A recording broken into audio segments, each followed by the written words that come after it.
Masuki minggu keempat pasca bencana Sumatera, pemerintah dan warga terus berjibaku untuk memperbaiki fasilitas dan rumah mereka yang terdampak banjir bandang dan longsor. Penyaluran bantuan terus dilakukan di hampir seluruh wilayah terdampak.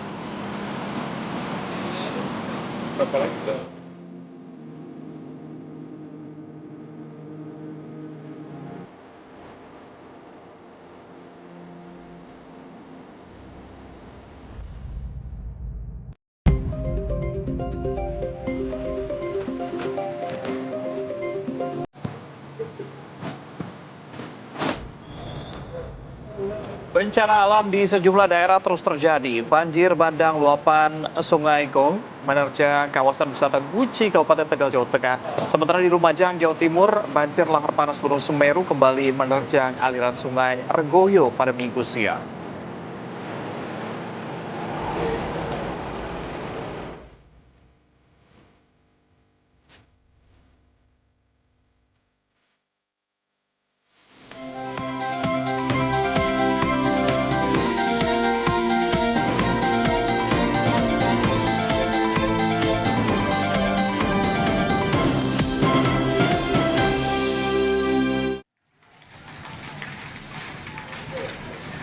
Pemirsa, 14 rumah semi permanen di pemukiman padat penduduk di Kapuk Muara, Penjaringan, Jakarta Utara hangus terbakar.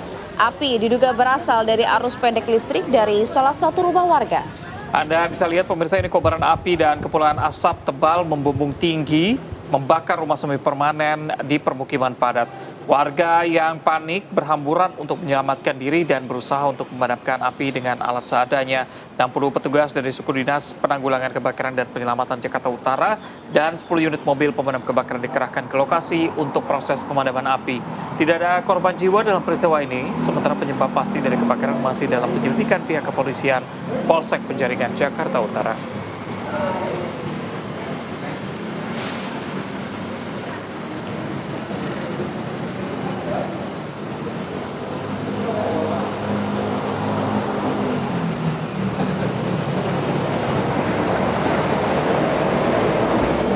Assalamualaikum warahmatullahi wabarakatuh. Selamat pagi pemirsa. Halo Reza. Ya, ini aura liburannya udah mulai berasa begitu ya. Anak sekolah sudah mulai libur. Betul. Yang kantoran tinggal beberapa hari lagi menuju tanggal 25 begitu ya. Libur Natal, Tahun Baru, gajian juga udah begitu ya. Iya, THR kan udah tuh yang Natal tuh, ya kan. Nah, itu dia. Jadi bagi Anda yang ingin ada rencana untuk liburan, mungkin pagi ini masih merapat dulu sama kita karena kita punya informasi nantinya mengenai cuaca ya, yang kemungkinan terjadi di beberapa daerah Indonesia. Betul. Yang mungkin bisa menjadi rencana liburan Anda bisa direvisi setelah melihat kita biar lebih nanti nyaman, lebih aman dan juga sesuai dengan planning ke tempat-tempat wisatanya kan. Pantau terus BMKG, nanti kami hadirkan juga untuk Anda. Tapi kami hadirkan dulu beragam informasi menarik. Salah satu yang pemirsa dari wilayah Medan nih, ada polisi yang menangkap 4 orang pelaku pembakaran motor petugas saat melakukan penggerebekan pemirsa. Ini terjadi di Desa Bandara Klipa di Deli Serdang, Sumatera Utara. Ya, pemirsa, ini petugas dari kepolisian Polrestabes Medan menggerebek lokasi yang dijadikan sarang narkoba, tepatnya di Jalan Beringin, Desa Bandar Klipa, Deli Serdang, Sumatera Utara. Saat proses penggerebekan, para pelaku melawan, motor petugas dibakar, mereka juga memasang pagar besi yang sudah dialiri listrik untuk menjelekai petugas kepolisian yang datang. Namun polisi berhasil meringkus 4 pelaku pembakaran. Polisi juga menangkap 34 orang lainnya dari 24 kasus narkoba dalam kurun waktu 3 bulan terakhir. Dari para tersangka, polisi menyita sejumlah barang bukti, narkotika, dan juga drone yang dipakai untuk memantau keberadaan dan kedatangan petugas.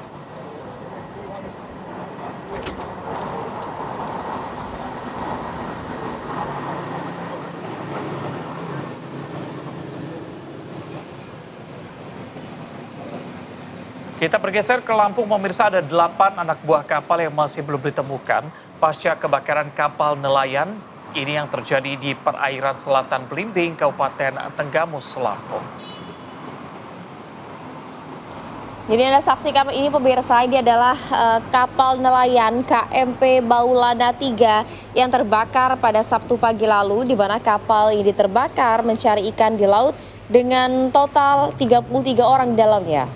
Jadi 8 nelayan masih dalam proses pencarian tim SAR yang kerap terkendala cuaca buruk tentunya, di mana 25 nelayan lainnya berhasil diselamatkan. Mereka berasal dari berbagai daerah di Pulau Jawa, seperti misalnya Pekalongan, kemudian Batang, Purbalingga, hingga Bandung serta Jakarta. Korban selamat langsung dievakuasi menggunakan kapal ke Kepulauan Muara Baru, Jakarta.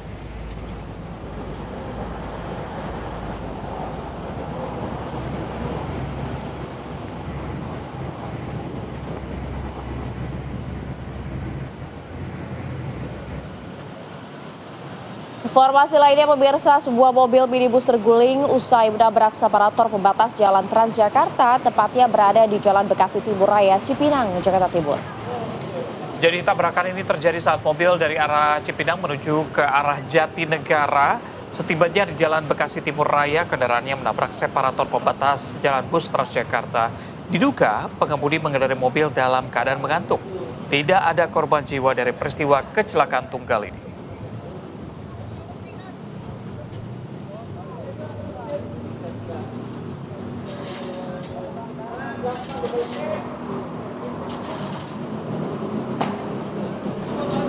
Sementara itu pemirsa, kecelakaan karambol ini melibatkan 6 kendaraan terjadi di jalur Pantura, Belandong, Comal, Kabupaten Pemalang, Jawa Tengah. Jadi akibat tabrakan tersebut ada 4 truk dan 2 mobil penumpang rusak parah seperti Anda lihat pemirsa. Sementara 3 orang korban harus mendapatkan perawatan medis. Akibat kecelakaan, arus lalu lintas di jalur Pantura ini memang sempat mengalami kemacetan panjang. Polisi memperlakukan rekayasa lalu lintas atau kontraflow untuk mengurai kepadatan. Kalau Anda bisa lihat, memang proses evakuasi berlangsung cukup lama, di mana seluruh kendaraan yang terlibat kecelakaan pun juga sementara sudah diamankan di belakang pos polisi perempatan Belandong, Comal.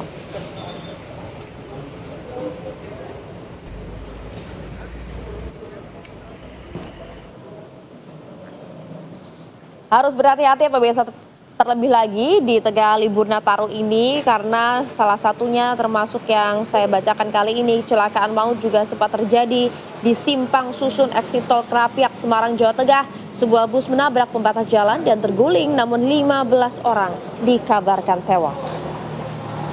Bus Cahaya Trans tujuan Yogyakarta menabrak pembatas jalan di tikungan jalur penghubung antara Exit Tol Krapiak, Semarang dalam kecepatan tinggi. Karena tingginya kecepatan, bus kemudian terbalik. 15 penumpang dikabarkan tewas, seluruh korban dievakuasi ke Rumah Sakit Karyadi, Rumah Sakit Tugu, dan Rumah Sakit Columbia Asia. Penyebab kecelakaan masih dalam penyelidikan kepolisian.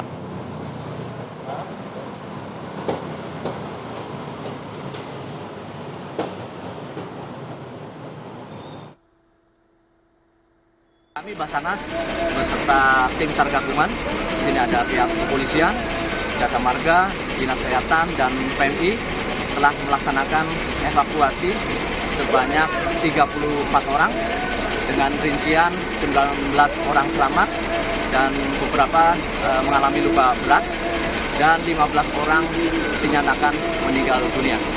Saat ini korban telah dibawa ke rumah sakit di beberapa kota Semarang untuk penanganan lebih lanjut.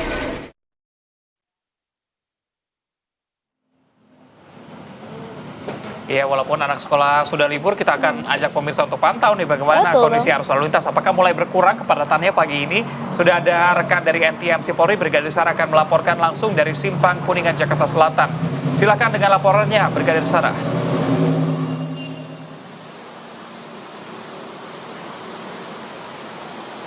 Baik, terima kasih Reza dan juga Maria, serta selamat pagi pemirsa, di mana situasi arus lalu lintas pada jam berangkat aktivitas perkantoran di hari Senin pada pagi hari ini masih dalam keadaan ramai, baik untuk kendaraan dari arah Pancoran ataupun juga Mampang yang akan mengarah ke Rasuna Said dan juga Kuningan masih dalam keadaan ramai, terdapat antrian kendaraan pada traffic light-nya, namun selepasnya kendaraan dapat melaju dengan kecepatan normal.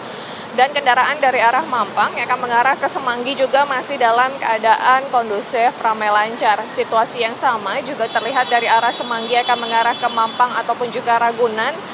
Dan peningkatan volume kendaraan sudah terlihat namun masih relatif normal pada kawasan ini. Tentunya sebelum Anda memasuki kawasan ganjil genap, pastikan Anda berkendara sesuai dengan ketentuan. Apabila tidak, silakan mencari jalur alternatif lainnya. Selanjutnya untuk situasi arus lalu lintas dari arah Semanggi yang akan mengarah ke Kuningan juga masih dalam keadaan kondusif, ramai. Kami menghimbau bagi Anda untuk antisipasi terhadap perubahan cuaca bagi Anda akan berkendara dengan roda 2 untuk tidak berhenti ataupun juga berteduh di bawah pohon ataupun tempat-tempat yang dianggap kurang aman saat terjadi hujan ataupun juga angin kencang. Dan dapat kami informasikan berdasarkan data IRSMS Korlantas Polri, angka kecelakaan lalu lintas di seluruh Indonesia 1 kali 24 jam terjadi sebanyak 148 kasus laka lantas dengan rincian 17 meninggal dunia, 21 luka berat dan 221 luka ringan. Dari 148 kasus laka lantas tersebut, 74% didominasi oleh kendaraan roda 2 dan faktor penyebab kecelakaan ini dikarenakan para pengendara ini gagal saat menyalip kendaraan yang berada di depannya. Untuk itu kami menghimbau bagi Anda yang akan berkendara, pastikan Anda berkendara dalam keadaan yang prima, jangan melakukan aktivitas yang dapat mengganggu konsentrasi Anda saat mengemudi, jaga batas aman kecepatan kendaraan Anda ke angka normal ataupun jaga jarak aman kendaraan Anda dengan kendaraan lainnya untuk keamanan keselamatan diri Anda ataupun pengendara jalan lainnya. Dan untuk informasi tentang kondisi arus lalu lintas, Anda dapat menghubungi call center kami di 1500669 ataupun melalui SMS Center di 9119. Stop pelanggaran, stop kecelakaan, keselamatan untuk kemanusiaan. Salam presisi, kembali ke Reza dan Maria di studio. Ya, terima kasih Brigadir Sarah melaporkan langsung dari wilayah Kuningan, Jakarta Selatan. Terima kasih. Ya, terkait dengan arus lalu lintas yang cukup menarik sebenarnya beberapa waktu terakhir adalah kecelakaan maut Reza yang tadi kita sampaikan yang terjadi di Tol Krapiak Semarang, Jawa Tengah, karena informasinya kan total ada 15 korban yang tewas dalam kecelakaan tersebut. Kami coba ajak Anda bersama dengan rekan kami langsung dari lokasi, dari simpang susun exit Tol Krapiak Jawa Tengah di Semarang. Ada rekan kami Joko Teguh di sana. Joko, Anda bisa update pagi hari ini kondisi seperti apa dan juga update mengenai jumlah korban. Silakan Joko. Ya, selamat pagi Reza dan Maria. Jadi saat ini saya berada di lokasi kecelakaan dari bis yang mengalami terguling ya di Tol Krapiak Semarang, exit Tol Krapiak dari arah Jakarta menuju ke Semarang. Dan saat ini bis sudah dievakuasi menuju ke Tol Muktiharjo Semarang. Sementara saat ini dari PJR, Polisi Jalan Raya Polda Jawa Tengah sudah melakukan olah TKP dan sempat ditutup dari hampir 6 jam ya dari kejadian sampai saat ini masih belum dibuka untuk exit tol dari Jakarta menuju ke Semarang. Sementara korban saat ini ada 15 orang yang meninggal dan sudah dibawa ke kamar mayat Rumah Sakit Dr. Karyadi Semarang, sementara pada para korban yang mengalami luka-luka berat dan luka-luka ringan dibawa ke Rumah Sakit Karyadi, kemudian ke Rumah Sakit Tugu, Rumah Sakit Columbia, dan Rumah Sakit Elizabeth. Saat ini para petugas masih belum membuka lagi akses exit tol Krapiak karena masih melakukan penyelidikan data-data dan lain-lain. Demikian. Oke, Joko, ini kan sudah memasuki pagi hari begitu ya. Bagaimana kondisi terkini di TKP? Apakah memang terjadi penumpukan kendaraan? Karena kan tadi olah TKP sudah dilakukan di sana. Dan bagaimana dengan penyebab kecelakaan? Apakah sudah diketahui pasti penyebab pastinya, Joko? Kalau untuk penyebab pasti masih diselidiki sama kepolisian. Sementara untuk saat ini kondisi di jalan tol ini masih macet untuk yang exit dari Jakarta menuju ke exit Krapiak, sementara arus lalu lintas dialihkan ke exit tol Tembalang dan exit tol Muktiharjo, gitu. Oke, ya. Joko, mungkin bisa Anda tunjukkan kepada kami bagaimana kondisi terkini di sana. Ya, kondisi seperti ini, polisi masih melakukan olah TKP, sementara bis juga ini ada sedang evakuasi dari kepolisian, kemudian saat ini, ini masih ada ditutup oleh polisi lokasi kejadiannya yang ada di Tol Krapiak. mungkin sekitar 1 jam lagi sudah bisa dibuka karena lokasi kejadian juga sudah bersih dari puing-puing kecelakaan. Begitu, Reza dan Maria. Iya Joko, kalau Anda sampaikan ada 15 penumpang tewas, adakah kemudian korban yang mengalami luka-luka dan bagaimana kondisinya saat ini, Joko? Ya, ada belasan luka-luka yang luka berat itu dibawa ke Rumah Sakit Dr. Karyadi, sementara yang luka-luka ringan atau butuh penanganan ada di 4 rumah sakit ya. Setelah Karyadi ada Elizabeth, kemudian Rumah Sakit Tugu dan Rumah Sakit Columbia. Sementara dari informasi yang terbaru bahwa sopir dari bis itu mengalami luka-luka dan informasinya dibawa ke rumah sakit di salah satu rumah sakit tersebut. Oke, Joko, ini kalau Anda tampilkan kepada kami ini kan belokan cukup tajam begitu ya. Di sana memang Ya, rawan ini kecelakaan tikungan. atau seperti apa? Karena informasi yang kami dapatkan bus dalam kecepatan tinggi begitu. Ya, memang beberapa kali exit tol di sini mengalami kecelakaan terutama dari arah Jakarta karena memang dari exit tol Kali Kangkung menuju ke exit tol Krapia ini memang ada flyovernya itu melengkung gitu loh.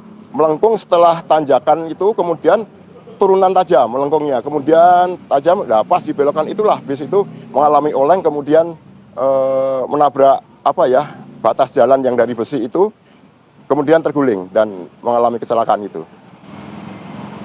Ini untuk kesekian kalinya terjadi kecelakaan di exit tol Krapia. Wow, ini untuk kesekian kali kecelakaan terjadi di Tol Krapia. Kami juga ingin mendapatkan informasi lebih dari Anda, Joko Teguh. Tapi kami jeda dulu. Sesaat lagi kami akan kembali untuk Anda. Pemirsa, Anda kembali bersama kami di Apa Kabar Indonesia Pagi. Ada kecelakaan tepatnya di Tol Krapia, Semarang, Jawa Tengah yang menewaskan 15 orang. Kami akan kembali memantau kondisi terkini bersama dengan Joko Teguh di lokasi. Joko, kalau tadi sebelumnya Anda katakan memang lokasi ini rawan terjadi kecelakaan di sana. Antisipasi apa yang sudah dilakukan oleh pihak kepolisian agar ini tidak kembali terulang di sana? Ya, untuk kecelakaan ini memang udah beberapa kali terjadi. Ada juga bis yang kemudian terbakar di sini, kemudian ada bis yang mengalami kecelakaan. Nah, memang kondisi jalannya ya habis tanjakan, setelah tanjakan, kemudian dia jalan itu melengkung ke bawah, melengkung kemudian menurun gitu kan. Nah, untuk antisipasi karena ini adalah tanggung jawab. Jalan ini adalah milik dari Jasa Marga dan kemudian juga ada pengamanan dari Polda Jawa Tengah. Jadi sudah dipasang sebenarnya di sini sudah banyak rambu-rambu ya yang mengatakan bahwa yang menunjukkan bahwa daerah ini tanjakan kemudian turunan juga ada rambu-rambu. Cuma saat ini juga penyebab kecelakaan itu sendiri masih diselidiki oleh pihak kepolisian. Jadi apakah nanti ini karena bis atau kendaraan yang tidak layak atau seperti apa atau pengemudinya yang ngantuk atau apa, nanti polisi yang akan memberikan penjelasan. Jadi kalau masalah kejadian itu memang sudah beberapa kali terjadi. Iya, Joko, tadi Anda sampaikan bahwa saat ini exit tol di Krapia, Semarang, Jawa Tengah ini kemudian harus ditutup sementara oleh polisi karena memang kita tahu betul pada dini hari tadi proses evakuasi kan berlangsung cukup lama, cukup dramatis. Anda bisa gambarkan seperti apa proses evakuasi yang berlangsung dan juga Anda bisa gambarkan di mana sebenarnya titik posisi kecelakaan terjadi pada saat itu, Joko, silahkan. Ya, jadi untuk evakuasi tadi malam pihak kepolisian melakukan proses evakuasi bersama dengan tim dari Basarnas Semarang yang mereka memang memiliki peralatan-peralatan yang dikhususkan untuk mengevakuasi korban-korban kecelakaan, baik itu korban yang terjepit, korban yang meninggal di dalam bis maupun di luar bis maupun yang tertimpa bis. Jadi proses evakuasi cukup panjang.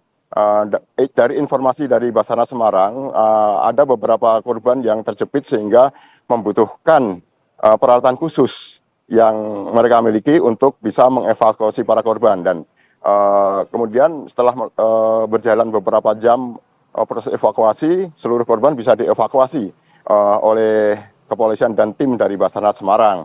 Kemudian titik lokasi kecelakaan ini memang berada setelah dari tanjakan, kemudian untuk menuju ke exit tol Krapyak itu kan jalannya melengkung ya. Naik karena memang jalannya memutar, dan pada posisi kecelakaan ini, posisi memutar itu pas di tikungan yang menurun, begitu.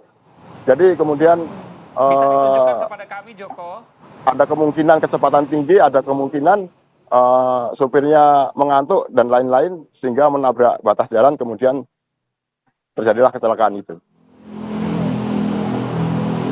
Oke, dan saat ini pagi hari ini apa yang sudah dilakukan oleh polisi di lokasi? Anda bisa gambarkan, coba ajak kami untuk melihat apa yang saat ini sedang berlangsung di lokasi, karena proses penutupan sedang dilakukan. Apa yang sudah dilakukan oleh polisi saat ini di sana, Joko?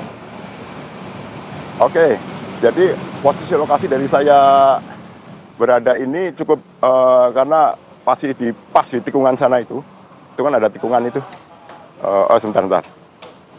Itu ada tikungan yang banyak polisi di sana. Sementara saya polisi melarang siapapun kecuali mereka untuk masuk ke lokasi. Mereka sekarang sedang membersihkan. Jadi ini tikungannya, kemudian belok ke sana ya. Lokasinya itu ada di sana itu. Yang ada polisi-polisi di kejauhan itu, ya mereka nabrak di situ. Ada pembatas jalan dari beton yang roboh di situ. Ya, ini Oke, batas, Joko, sambil polisi Anda memberikan menunjukkan, batas. sambil dijelaskan, ini arah dari mana menuju ke mana exit tolnya? Ya, ini adalah exit tol menuju ke Krapyak. Jadi dari Jakarta menuju ke Krapyak. Bentar. Iya. Dari exit tol. Ya, ini menuju ke Krapyak. Ya, jalan tol menuju ke Krapyak. Jadi bis itu mau menuju ke kota Semarang. Seperti itu. Oke, ini kan dari tujuan Jakarta menuju Semarang, setelah terjadi kecelakaan, Anda bilang exit tol atau tolnya ditutup sementara. Bagaimana pengalihan arus yang dilakukan bagi pemirsa kita yang sedang menonton menuju ke arah Semarang, mungkin dialihkan ke pintu tol mana, Joko? Ya, untuk sementara dialihkan ke pintu tol Tembalang sama tol Mukti Harjo. Jadi kendaraan dilewatkan ke sana, karena memang di sini ditutup untuk sementara. Baik, terima kasih Joko Teguh melaporkan langsung dari exit tol Krapyak Semarang atas informasi. Terima kasih banyak, Joko. Kami jeda dulu pemirsa, sejenak kami hadirkan informasi untuk Anda di mana petugas gabungan mengevakuasi jasad yang diduga korban banjir di pinggir Sungai Aceh. Saat lagi informasi untuk Anda. Anda kembali bersama kami di Apa Kabar Indonesia Pagi. Pemirsa, petugas gabungan mengevakuasi jasad yang diduga korban banjir di pinggir Sungai Aceh, Tamiang, Aceh. Jasad beridentitas pria tersebut ditemukan warga yang hendak mencari puing-puing rumahnya. Ya, jasad pria yang diduga warga Dusun Rukun, Desa Kampung Dalam, Kecamatan Karangbaru ini pemirsa, diketahui bernama Mustafa yang dinyatakan hilang pada saat banjir menerjang kabupaten tersebut. Petugas Ditpol Satwa Korsabara Bahar Kapolri ini bersama dengan tim identifikasi Ras Aceh Tamiang dan juga tim BPBD Basarnas Kabupaten Aceh Tamiang langsung melaksanakan proses evakuasi mayat. Dan selanjutnya membawa mayat kemudian ke RSUD Aceh Tamiang untuk dilakukan proses identifikasi atau pengambilan sampel DNA oleh tim DVI.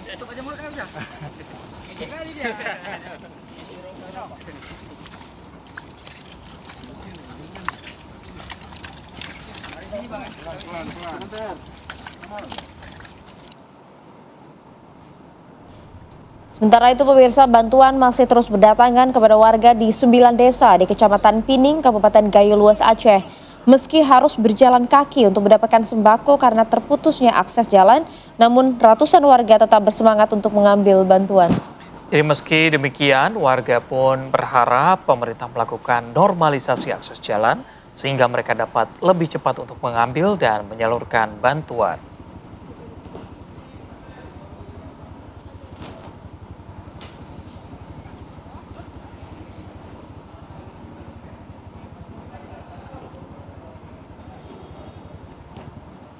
Kita kabar berikutnya pemirsa, Kapolres Mandailing Natal AKBP Ari Sofandi Paloh menyayangkan adanya kesalahpahaman yang mengakibatkan ini adanya pembakaran Mako Polsek Batanggadis, Madaeng Natal, Sumatera Utara oleh massa.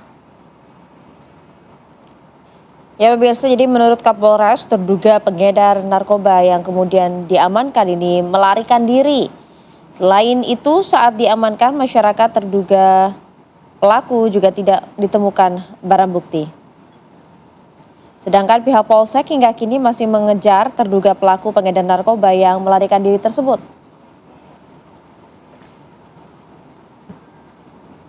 Sebelumnya pada Sabtu sore, ini ratusan massa dari 2 desa ini kemudian membakar Mako Polsek Muara Batanggadis. Selain membakar Mako, massa juga merusak mobil dinas polisi dan sepeda motor. Massa menuding pihak kepolisian diduga melepas terduga pengedar narkoba berinisial R.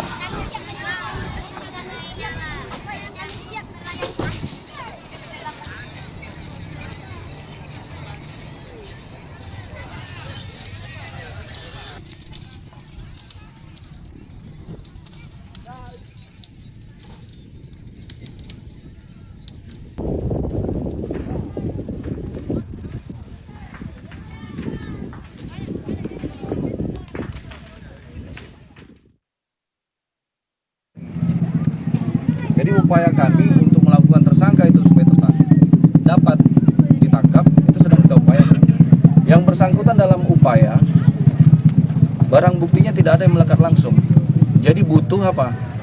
Cek urin, kemudian butuh pendalaman pemeriksaan terhadap yang bersangkutan. Tidak bisa kita serta-merta menuduh orang terlibat dalam suatu hal. Mungkin pengamatan, penglihatan tetangganya ada yang melakukan, bisa jadi itulah gunanya informasi. Informasi itu kita gunakan untuk bisa ditindak pidanakan dia terkait penggunaan ataupun peredaran narkoba. Ya, sementara itu pemirsa, seorang pemuda di Kota Medan, Sumatera Utara ya, tega membunuh ayah kandungnya sendiri lantaran sakit hati, sering dimarahi dan tak tega melihat sang ibu yang sering dipukuli oleh pelaku. Jadi tersangka MH berusia 18 tahun diamankan oleh Satreskrim Polres Pelabuhan Belawan setelah menikam ayah kandungnya, seorang dosen Universitas Sumatera Utara, hingga tewas. Pelaku melakukan aksinya karena emosi, sering dimarahi oleh korban karena masalah sepele dalam rumah. Puncaknya saat melihat ayahnya cekcok dengan ibu dan menganiaya sang ibu. Pelaku langsung spontan mengambil pisau dapur dan menusuk ayah. Korban langsung dilarikan ke rumah sakit terdekat, namun sayang nyawanya tidak tertolong. Penganiayaan yang dilakukan oleh sang ayah terhadap ibu pelaku terjadi berulang kali. Bahkan pelaku tak luput dari kekerasan yang dilakukan ayahnya sendiri. Selain mengamankan pelaku, polisi juga membawa barang bukti pisau yang digunakan untuk membunuh korban. Kini pelaku ditahan di Polres Pelabuhan Belawan dan diancam KUHP berlapis dengan ancaman hukuman hingga 20 tahun penjara.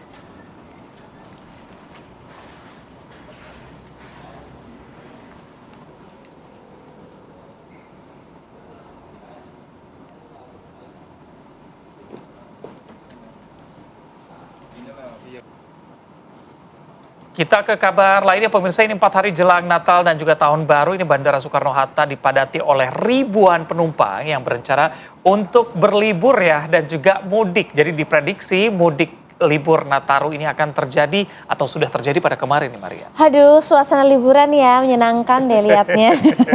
Jadi sejak pagi kemarin Bandara Soekarno-Hatta dipadati ribuan penumpang yang mengantre di counter check-in penerbangan domestik tuh, padat ya.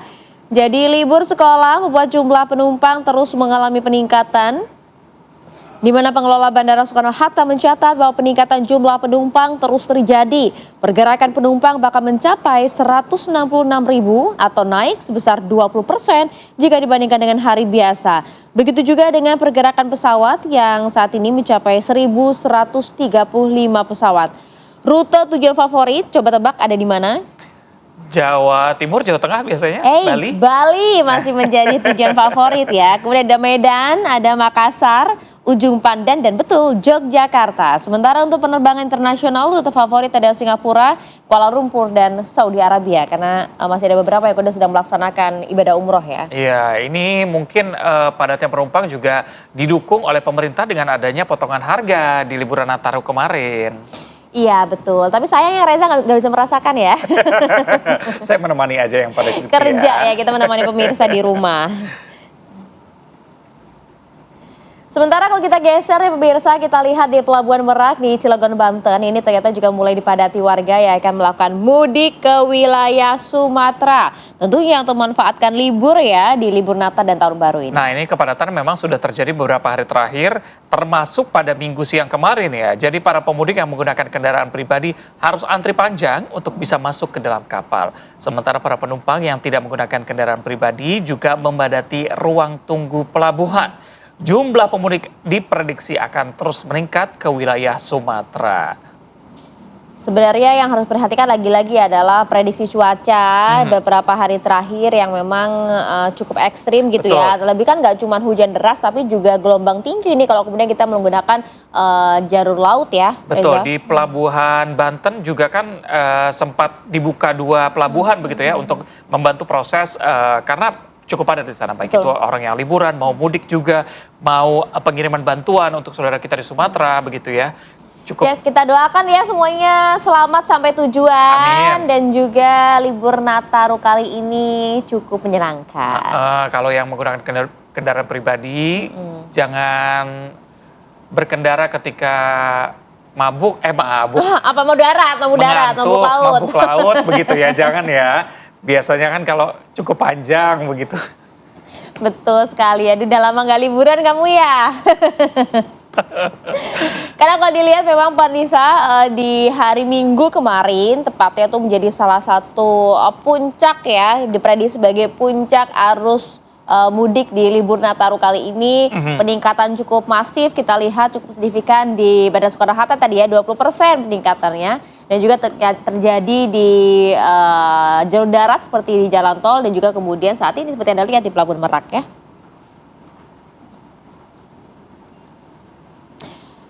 Oke. Dari informasi liburan, kami ajak Anda menjadi informasi yang menjadi perhatian kita semua beberapa waktu terakhir, termasuk adalah informasi seorang pemuda di Kota Medan, Sumatera Utara yang tega pemirsa membunuh ayah kandungnya sendiri lantaran ini diketahui sakit hati karena sering melihat sang ibu yang dianiaya oleh korban. Jadi tersangka sakit hati melihat ibunya sering dimarahi, dia juga sering terkena omelan dari sang ayah, begitu ya. Ternyata tersangka masih berusia 18 tahun dan petugas mengamankan barang bukti pisau yang digunakan untuk membunuh korban. Pelaku ditahan di Mapores Pelabuhan Belawan dan diancam KUHP berlapis hingga 20 tahun penjara.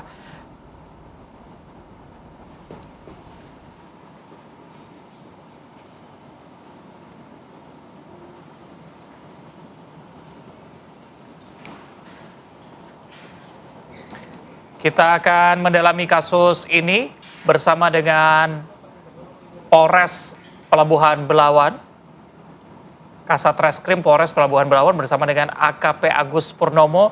Pak Kasat, selamat pagi. Bagaimana update terkini dari kasusnya? Karena kan kabarnya korban ini sering atau pernah beberapa kali melakukan tindakan kasar terhadap anak dan juga istrinya. Ya, selamat pagi Mas. Terima kasih.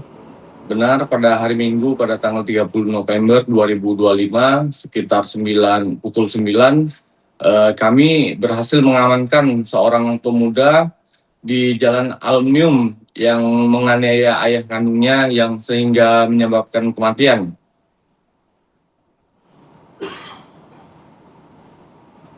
Ya, Pak Kasat, kalau bisa Anda jelaskan Pak Kasat, apakah kemudian pelaku ini juga sering mendapatkan perlakuan kekerasan dari sang ayah?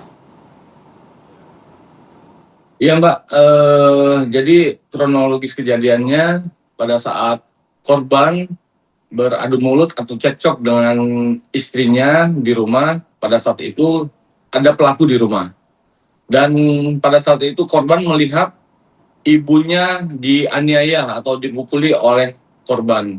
Kemudian secara spontan si pelaku mengambil pisau di dapur, kemudian menikamkan atau menancapkan pisau tersebut di badan sehingga luka parah menyebabkan kematian kepada korban, Mbak. Oke, ini pelaku secara spontan Anda bilang tadi mengambil pisau dan melukai korban. Tujuan utama dari pelaku ini apa? Apakah memang ada niat untuk menghabisi? Karena tadi kan dikatakan sudah beberapa kali mengalami kekerasan. Motifnya sakit hati karena juga pelaku sering dianiaya oleh korban. Melihat karena ibu kandungnya dianiaya, korban ngambil pisau langsung ke dapur dan menganiaya. Oke, mungkin terakhir ancaman hukuman bagi pelaku, Pak? Untuk tersangka kami terapkan pasal 44 ayat 3 dari Undang-Undang Nomor 23 Tahun 2004, sub pasal 338 dari KUH pidana dengan ancaman hukuman paling lama 15 tahun penjara. Terima kasih. Baik, terima kasih Pak Kasat Reskrim atas waktunya bersama kami di Apa Kabar Indonesia Pagi. AKP Agus Purnomo, terima kasih. Terima kasih, Mbak. Selamat pagi. Ya, kami jeda dulu, pemirsa. Usai jeda kami ajak Anda masuk ke topik dialog utama kita di mana memasuki minggu keempat pasca bencana Sumatera. Kita tahu bersama ya, pemerintah dan warga berjibaku untuk terus melakukan perbaikan fasilitas dan juga rumah mereka yang terdampak banjir bandang dan longsor. Kami ajak informasi saat lagi untuk Anda.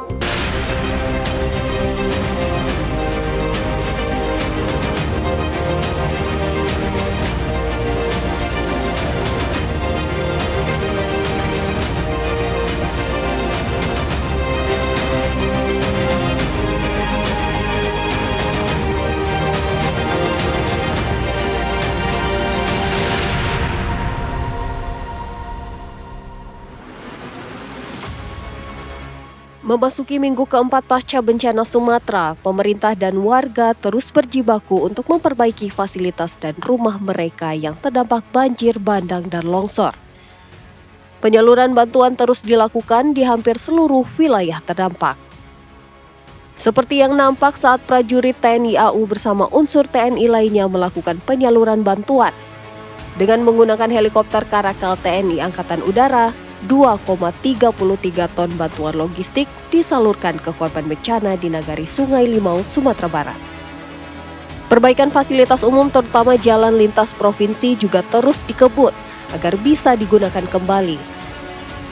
Salah satunya adalah jembatan Kutablang atau Krung Tingkem yang menghubungkan Medan dan Banda Aceh. Jembatan Kutablang yang pengerjaannya telah mencapai 60% ini ditargetkan rampung pada 25 Desember 2025. Tim TV One mengabarkan. Kalau Anda mengoreksi kami bekerja, banyak kekurangan. Jadi mari kita bersama-sama beri kekuatan yang kena bencana, beri kekuatan kami yang bekerja. Ya, jangan sedih anggota itu, sudah bekerja siang malam. Malah dibilangnya pengerahannya enggak ini. Bagaimana rasanya Anda coba kalau di posisi itu? Bukan saya, anggota saya. Kehujanan tengah malam bentuk seperti itu. Terus dibilangnya lambat. Ya, jadi tolong yang seperti ini, kita harus kompak bernegara. Peran Anda luar biasa media. Bangkitkan moral masyarakat, bangkitkan kami yang bekerja. Bukan kami, anggota kami. Jadi kalau ada di antara saudara-saudara yang dianugerahkan Tuhan punya pengaruh, entah itu kecil atau besar, dan punya kemampuan untuk berbicara panjang lebar, gunakanlah dengan bijak. Bukan sebaliknya, memperumit. Sampaikan pernyataan dan pertanyaan yang bijak. Jangan menggiring-giring seolah pemerintah tidak kerja. Petugas-petugas di lapangan tidak kerja. Di sini semua butuh kerjasama. kekompakan, energi positif. Banyak kok yang datang betul-betul niat bantu, sampaikan ke petugas, Pak di sana kurang, di sini kurang. Ayo kita sama-sama Pak, saya ada ini, kayak gitu. Ya, karena kan memang ramai nih diperbincangkan di media sosial kan soal penanganan dari bencana ini gitu. Karena relawan juga banyak kan yang menuju ke sana. Salah satu yang poin bisa saya ambil adalah tadi Saska bilang bahwa ya memang mungkin pemerintah ada kekurangan di sana. Tapi dibutuhkan bantuan dari masyarakat untuk memberitahu titik mana yang masih kurang, titik mana yang berlebihan supaya penyebaran dari bantuan ini bisa merata dan benar-benar tepat sasaran. Betul, seperti judul besar kita juga dalam dialog kali ini kan, bergerak bersama pulihkan bencana Sumatera. Langsung saja sudah hadir bersama dengan kami di sini ada sejumlah narasumber, ada Mas Timothy Ivan Triono, staf khusus dari KSP, kemudian ada Mas Tri Andika, pengamat politik Universitas Bakri, dan juga Mas Rido Marpaung, VP Operation Binokular Big Data Analytics. Selamat pagi, Bapak-bapak. Selamat pagi semuanya. Ya, Mas Reza. Langsung nih, Ya, Mas Ivan nih. catatan udah banyak di situ. Nah tuh. Nah, gimana Mas Ivan? Ini kan menanggapi apa yang ramai di sosial media, tapi ternyata faktanya tidak seperti itu ya. Statement yang dikeluarkan oleh Seskap itu sendiri berdasarkan fakta yang ada di lapangan begitu ya? Ya, pertama begini, kan ada dua pernyataan yang perlu di-highlight saat press conference kemarin di Halim ya. Pertama, statement dari Pak Kasat, Pak Maruli, yang merupakan mungkin aspirasi dari para prajurit kita di lapangan. Ya. Faktanya memang betul bahwa mungkin prajurit kita juga tidurnya jauh lebih parah dibanding pengungsi. Tetapi ini bukan berarti dalam konteks untuk membenturkan antara pengungsi dengan aparat gitu ya.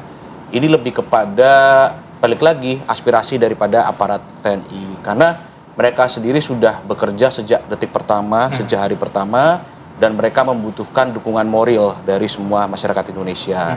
Lalu juga ada pernyataan dari Pak Seskap. Ya. Pernyataan Pak Seskap ini kan bisa dibaca dari konteks bahwa penegasan ya, pemerintah itu sudah bekerja sejak detik pertama. Ya, Pak Seskap ini juga ingin menyampaikan bahwa jangan khawatir lagi lah soal status bencana nasional. Meskipun ini bukan bencana nasional tapi tanggap darurat provinsi, tetapi sejak detik pertama pemerintah sudah mengerahkan semuanya ini skala nasional. Bukan berarti karena tidak ada status bencana nasional lalu anggaran tidak keluar. Kan anggaran keluar tuh. Bahkan Pak Presiden sendiri mengeluarkan dari dana beliau, dana presiden ya, dana operasional presiden itu sekitar 268 miliar. Lalu juga sudah disiapkan budget untuk rehab rekon nanti sekitar 60 triliun. Jadi artinya tanpa adanya status bencana nasional pun dana itu keluar. Lalu bukan karena tidak ada status bencana nasional lalu personil TNI Polri, sarana prasarana semua tidak turun. Semua turun kok. Jadi Pak Seskap itu ingin menegaskan itu, bahwa kita ini meskipun tidak ada sorotan kamera, tidak ada sorotan media, sejak tanggal 25, 26, 27 November kita juga sudah turun ke lapangan gitu. Jadi artinya message yang mau disampaikan adalah pemerintah itu hands on, pemerintah itu tidak buta dan tidak tuli.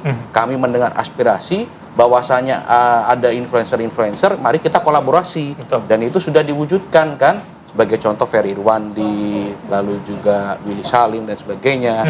Itu juga bagian dari kolaborasi kita. Banyak juga influencer yang difasilitasi oleh BNPB untuk bisa menyalurkan bantuannya. Ya ini kan bukan berarti pemerintah versus influencer.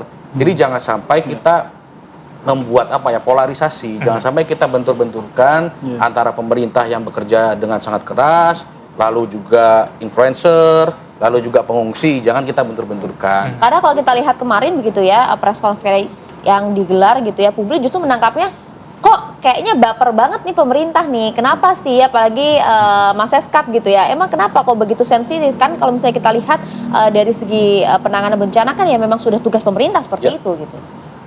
Lebih kepada tanggung jawab negara ya untuk hadir dan memberikan memberikan kebutuhan logistik bagi pengungsi. Kalau pernyataan Pak Seskap kemarin itu bukan lebih kepada baper, tetapi lebih kepada sifatnya antisipasi. Jangan sampai kita ini lagi fokus bekerja untuk penanganan bencana, lalu kita diperhadapkan dengan isu-isu misalkan seperti Aceh ingin merdeka, lalu Sumatera Barat juga ingin lepas dari Indonesia, lalu juga dianggap pemerintah ini tidak empati, pemerintah ini tidak bekerja. Jangan sampai ada narasi-narasi negatif begitu loh. Jadi sifatnya itu lebih kepada himbauan agar kita yuk bareng-bareng gitu ya. Kita bareng-bareng gerak bersama, seperti judulnya ini kan bergerak bersama pulihkan bencana. Jadi artinya kita janganlah fokus pada isu-isu yang tidak relevan dengan penanganan bencana. Anda melihat ada yang sengaja menggoreng isu itu? Dan itu kan juga sudah ditegaskan oleh Pak Presiden bahwa sepertinya ada yang tidak suka apabila Indonesia bisa menangani sendiri penanganan bencana di dalam negeri. Ya, itu sudah disampaikan oleh Pak Presiden pada saat sidang Kabinet Paripurna. Jadi kita mari bersama-sama fokus dulu pada penanganan bencana ini. Penanganan bencana ini kan juga masih terus berjalan. Nanti masih ada PR rekon. Apalagi nanti ini mau Natal dan Tahun Baru. Jadi berilah kami kesempatan dan kami kan juga sudah membuktikan bahwa jalan-jalan juga sudah banyak yang diperbaiki, jembatan juga sudah banyak diperbaiki dan sekarang hampir semua daerah itu sudah terdistribusi logistiknya gitu. Oke, ini yang cukup menarik juga faktanya ternyata di media sosial ini cukup berbeda ya. Kalau ada yang bilang ini mau mencoba untuk membenturkan kedua belah pihak, tapi tidak seperti itu ya Bang Ridho ya. Data yang kami dapatkan ini ternyata 59% sentimennya justru netral ya, dibandingkan dengan negatif. Mungkin Anda bisa jelaskan ke kami. Iya, baik. Dari pengamatan binokular ya, khususnya untuk konversi kemarin, memang netizen banyak melihat ini dari sisi netral. Dan arti satu sisi kita mengapresiasi, terima kasih buat pemerintah yang sudah banyak melakukan penanganan di Aceh, Sumatera Utara, dan Sumatera Barat. Dan di sisi lain kita juga melihat bahwa adanya narasi-narasi yang seolah-olah membenturkan antara pemerintah dengan hal-hal yang sudah dilakukan oleh para influencer di lapangan. Nah itu sebenarnya sangat disayangkan karena justru para influencer itu mencoba untuk mengemukakan data di lapangan. Di samping itu juga untuk media mainstream khususnya ya seperti TV One dan media-media lain itu maksudnya adalah mengemukakan ini loh yang terjadi di lapangan gitu. Jadi dari sisi netizen kita coba untuk objektif, dari sisi pemerintah kita mengapresiasi, dan di sisi lain juga kita melihat bahwa jangan sampai pemerintah saya baper gitu loh untuk menyikapi hal-hal yang muncul, data-data yang muncul atau fakta-fakta yang muncul di media sosial. Itu yang kita sampaikan. Dan juga tadi karena ada dua pernyataan ya yang mengemukakan di media sosial, khususnya pertama untuk Pak Seskap ya, Pak Teddy Indrawijaya. Nah, memang untuk pernyataan Pak Teddy ini banyak sekali mendapatkan reaksi yang negatif ya, karena dianggap defensif, ya dianggap juga baper, dan juga pemerintah diminta untuk membuktikan dengan realita kerja di lapangan dibandingkan dengan meminta ini dan itu, jangan menggiring opini dan sebagainya seperti itu. Dan di sisi lain pernyataan dari Kasat ya Pak Maruli justru mendapatkan banyak hal yang positif ketika beliau mengungkapkan kekurangan-kekurangan yang ada, dia mengakui hal tersebut, dan beliau juga mengungkapkan bahwa faktanya bahwa TNI itu di hari pertama sudah ada di lapangan dan masyarakat juga melihat hal itu. Dalam video-video yang muncul juga ketika menyalurkan bantuan kita melihat ada baju-baju coklat di situ ya, baju loreng hijau di situ. Jadi realitanya memang demikian.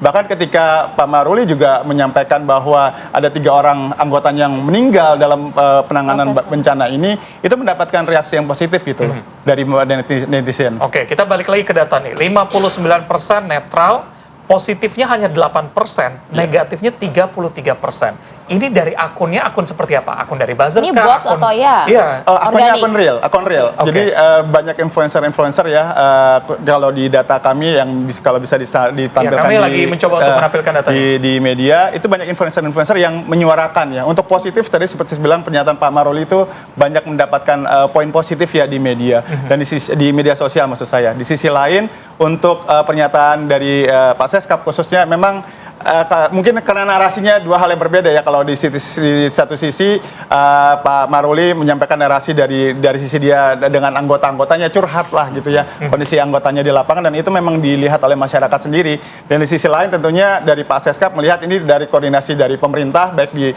pusat maupun daerah. Nah ini yang memang banyak mendapatkan kritisi untuk sentimen negatif karena dianggap defensif, baper dan sebagainya sih gitu. Iya, itu dia yang menarik karena saat ini kan memang semua fokusnya adalah kepada penanganan bencana gitu ya, bergerak bersama di sana, para relawan juga kemudian juga hadir di sana. Tapi Mas Andika, Anda melihat memang ada benar ya yang sengaja gitu untuk memainkan isu ini demi kepentingan pribadi? Iya, tentu pasti ada ya. Bencana itu seringkali dijadikan sebagai panggung politik. Apalagi kalau kita sekarang melihat kita ini hidup di era kalau nggak posting maka nggak ada, gitu kan. Betul. Eksistensi kita itu ditentukan salah satunya oleh mata uang postingan di sosial media. Tapi kalau kita lihat ya paparan dari Mas Ivan dan juga Pak Seskap serta belakangan kita lihat ya tentang mobilisasi resources yang negara lakukan, saya melihat bahwa kecepatan yang diprioritaskan oleh pemerintah itu kepada kecepatan operasional di lapangan, bukan kecepatan terkait dengan postingan di sosial media. Memang perlu diakui bahwa ada semacam gap komunikasi krisis yang pemerintah sudah lakukan dengan apa yang masyarakat belum lihat gitu ya. Apalagi kita sekarang hidup di era kecepatan itu penting, bukan hanya kecepatan fungsi untuk melakukan kerja-kerja penanganan bencana, tapi juga kecepatan memposting di sosial media dan itu bagian dari transparansi yang masyarakat bisa lihat kan. Tetapi saya melihat bahwa di sini pemerintah lebih mengedepankan fungsi ketimbang sensasi gitu. Dan saya sepakat ya bahwa di tengah situasi krisis seperti ini yang dikedepankan haruslah kerja-kerja sistematis, bukan sekedar postingan-postingan dramatis gitu. Nah, jadi kalaupun ingin diberikan catatan, kedepannya adalah bagaimana komunikasi krisis ini bisa dibenahi lebih optimal. Nah tadi karena ternyata dari analisis media sosial justru lebih terlihat defensif di media sosial. Gimana Anda lihatnya? Ya, saya melihat bahwa potret defensif itu dikarenakan pemerintah berupaya untuk menyampaikan apa-apa yang sudah dikerjakan di lapangan yang selama ini tidak terekspos di media, sehingga hal itu perlu disampaikan. Tetapi sebenarnya masyarakat maunya adalah ketika bencana itu terjadi langsung pemerintah yang sudah kerjakan di lapangan itu bisa diangkat di media. Tetapi secara teknis menurut saya itu satu hal yang sulit dilakukan karena prioritas ketika bencana itu terjadi adalah menangani situasi di lapangan, bukan sibuk melakukan postingan di sosial media ya. Nah, sehingga dalam hal ini menurut saya yang perlu dibenahi sekalipun adalah komunikasi ataupun bidang-bidang di dalam pemerintah seperti Komdiji barangkali yang memiliki infrastruktur KSP, KSP gitu ya, untuk menyampaikan apa yang sudah dilakukan di lapangan kepada masyarakat secara lebih cepat gitu ya. Karena ya kita hidup di era kecepatan informasi gitu ya.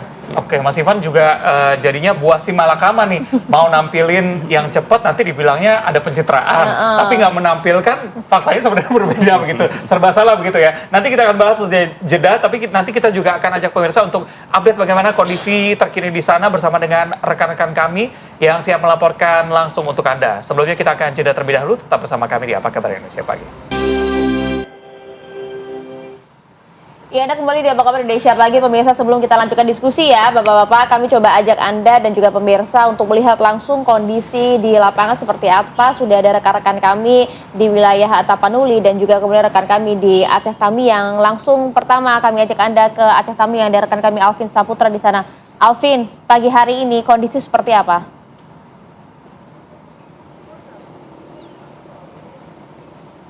Ya baik, Reza, Maria Segaf dan juga pemirsa, memang pasca terjadinya banjir bandang dan juga tanah longsor di Provinsi Aceh, saat ini saya mengabarkan langsung berada di jembatan Kuala Simpang di Aceh Tamiang, di mana memang untuk jembatan ini digunakan oleh masyarakat untuk melakukan ngungsi pasca terjadinya banjir, karena di atas jembatan ini dirasa cukup aman dan juga tinggi dari banjir bandang pada beberapa waktu yang lalu. Memang untuk kondisi posko ataupun pengungsi yang berada di Kuala Simpang ini sudah dilengkapi dengan dapur umum, adanya toilet portable, serta adanya kiriman air bersih juga untuk para pengungsi di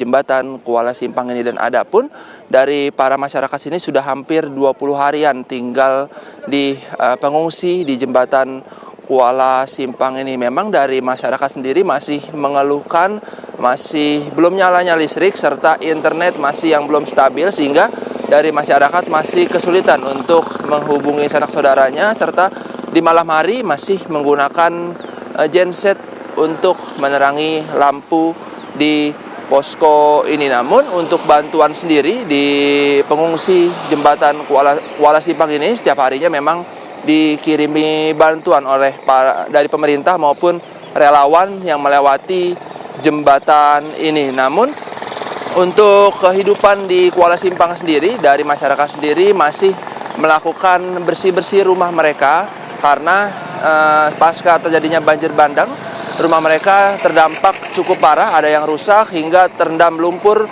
setinggi 2 hingga 3 meter, sehingga masyarakat juga saat ini masih melakukan pembersihan rumah-rumah mereka agar nantinya bisa ditinggalkan kembali ataupun masyarakat bisa pulang ke rumah masing-masing kembali. Namun dari masyarakat sendiri ataupun dari pemerintah sendiri memang masih memfokuskan di Kuala Simpang ini untuk membersihkan titik-titik umum ataupun fasilitas umum seperti jalan utama untuk sekolah, rumah sakit, dan juga jalan yang sering dilewati oleh masyarakat karena sebagian titik dari jalan Kuala Simpang ini masih dipenuhi lumpur sehingga dari masyarakat sendiri masih kesulitan untuk melewati jalan yang berada di Kuala Simpang ini. Namun dari masyarakat sendiri juga saat ini masih terus bergotong royong untuk melakukan pembersihan yang berada di sini. Namun untuk di jembatan Kuala Simpang ini setiap masyarakat memang terus membangun tenda-tenda darurat untuk masyarakat yang masih tinggal ataupun masih tinggal di pinggir-pinggir karena rumah mereka yang rusak akibat banjir bandang dan juga tanah longsor. Sementara Maria Sega, Freza kembali ke studio. Ya, kita bergeser ke Tapanuli Tengah bersama dengan Syaren Situmorang. Syaren, kondisi terkini di sana pagi ini seperti apa? Baik, selamat pagi Reza dan Maria di studio. Baik pemirsa, saat ini saya tepat berada di jembatan Sigotom di Jalan Humala Tambunan, Kelurahan Tuka, Kabupaten Tapanuli Tengah, Sumatera Utara. Dan dari sini saya bisa mengabarkan bahwa memang pagi ini cuaca di Kabupaten Tapanuli Tengah cerah dan aktivitas masyarakat biasa berjalan seperti biasanya, tapi mereka memang belum bisa melakukan aktivitas seperti biasa, misalnya ke sawah, kemudian atau ke ladang, karena memang persawahan mereka ini yang tertimbun lumpur dan tanah, baik itu juga kayu-kayu gelondongan. Tapi Reza dan Maria, saya mau perlihatkan bagaimana hasil normalisasi yang sudah dilakukan sekitar seminggu yang lalu di kawasan jembatan Sigotom ini di Jalan Humala Tambunan. Dan memang hasil dari normalisasi yang dilakukan bisa seperti ini. Warga sedang berada di kawasan ini dan lebih dekat saya akan memperlihatkan bagaimana kondisi terkini Sungai Aikna 2, sungai ini yang kemarin di sini adalah ribuan gelondongan kayu yang menutup Sungai Godang ini sehingga aliran air sungai ini mengalir itu ke Jalan Humala Tambunan di Kampung Rambutan di Kelurahan Tuka, Kabupaten Tapanuli Tengah ini. Akan tetapi memang Reza dan Maria seperti pagi ini memang cuaca cerah, tetapi memang tadi malam hujan. Ini kita tidak tahu apakah memang ini karena hujan yang deras turun malam tadi sehingga air ini, sungai ini kembali meluap. Nah, sementara untuk ruas jalan di Jalan Humala Tambunan, Kampung Rambutan sampai saat ini tadi sempat saya lihat bahwa kondisinya masih tetap dialiri aliran sungai dari Sungai Godang ini. Dan kondisi terkini juga bisa pemirsa lihat di depan sana juga masih banyak lumpur yang mengendap di ruas jalan karena memang banyaknya lumpur dan tanah yang masih berada di bahu jalan seperti ini. Sehingga masyarakat memang pengguna motor secara khusus masih tetap kesulitan untuk melintasi ruas jalan ini. Mungkin bisa kita tanyakan Bapak ini baru melintasi jalan di sana ini berlumpur dan gimana tadi Bapak? Bapak dengan Bapak siapa nih Pak? Sahrul Lubis. Sahrul Lubis. Pak, ini Bapak kan baru selesai ini melintasi lumpur dan kemudian di sana juga tadi jalan itu masih apa? Gimana tadi pengalaman di situ? Bisa diceritain Pak? Saya kebetulan ngantar istriku Pak, nggak kelewat dari sana. Cuma kalau lewat tadi, ternyata lumpurnya dalam keadaan nggak disalin lewat. Itu air masih tetap mengalir dari situ? Masih. Ini lumpurnya tadi Bapak lewati? Coba tadi. Coba. Nggak bisa Pak. Oh, ini artinya putar balik. Putar iya. balik. Oh iya. Oke, makasih Pak informasinya Oke, Pak. Ya. Ya.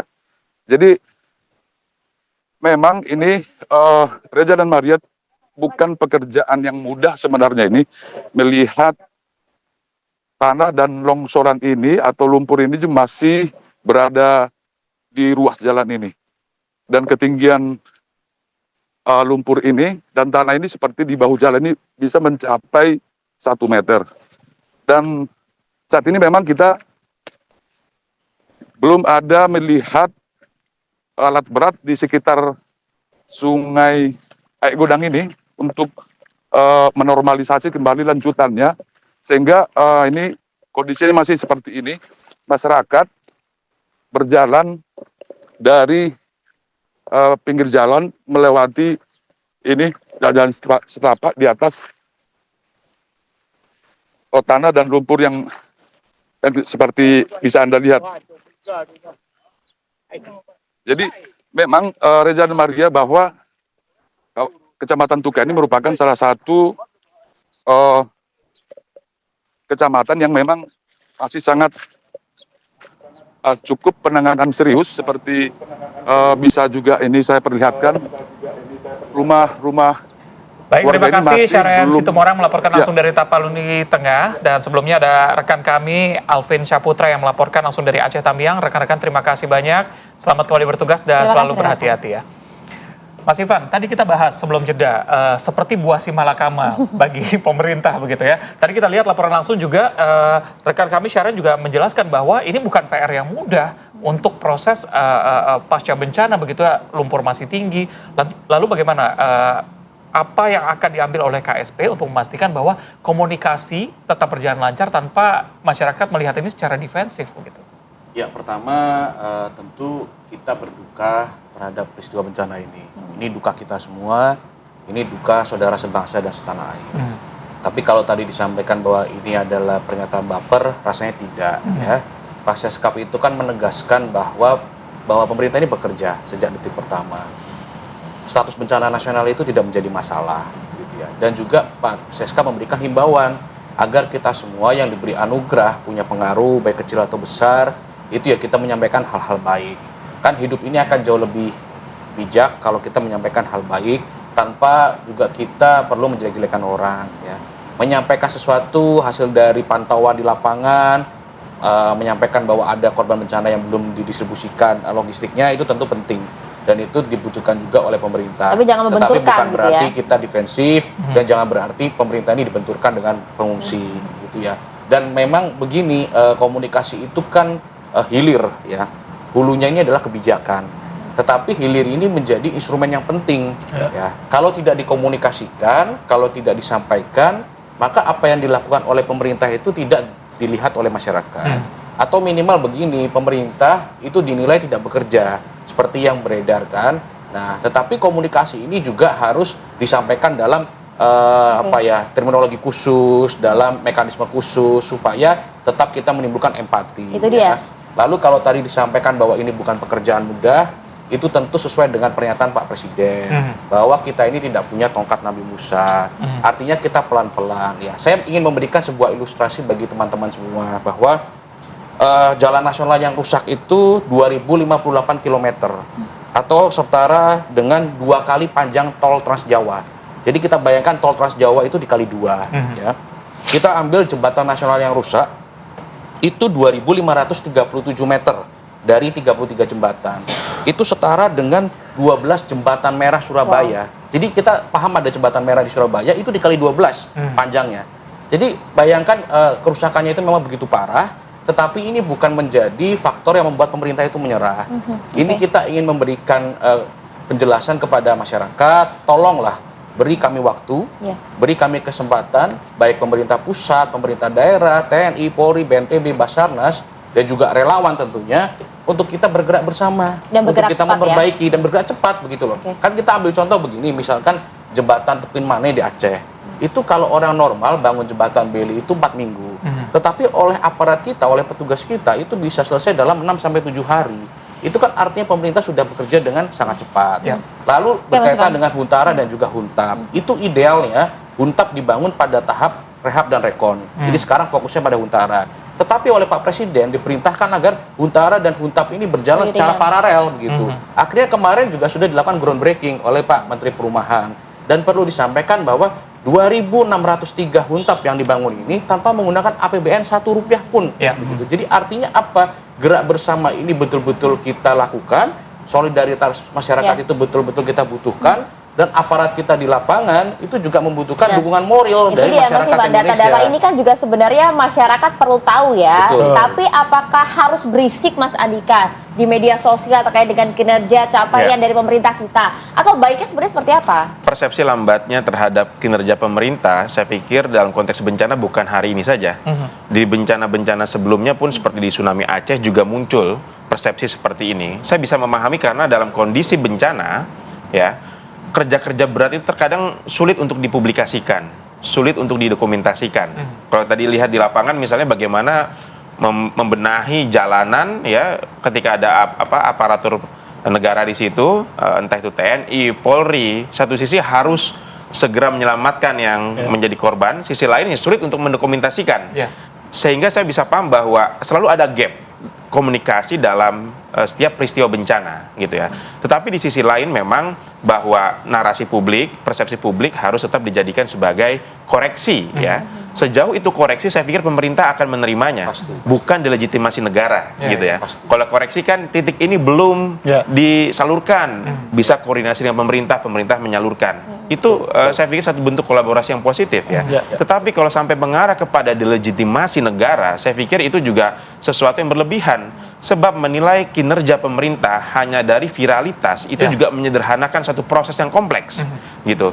Nah, di sini menurut saya, ya, di situasi bencana seperti ini akan terlihat siapa yang memainkan ini sebagai satu panggung politik, siapa yang memang benar-benar ingin mengkoreksi kinerja pemerintah. Itu dua hal yang berbeda sekali. Oke, Mas Ridho, terakhir singkat saja ini pola komunikasi seperti apa untuk meningkatkan, kalau tadi komentar positifnya baru 8%, respon positifnya supaya lebih tinggi dari negatif atau netralnya, begitu gimana? Maunya seperti apa sih? Ya.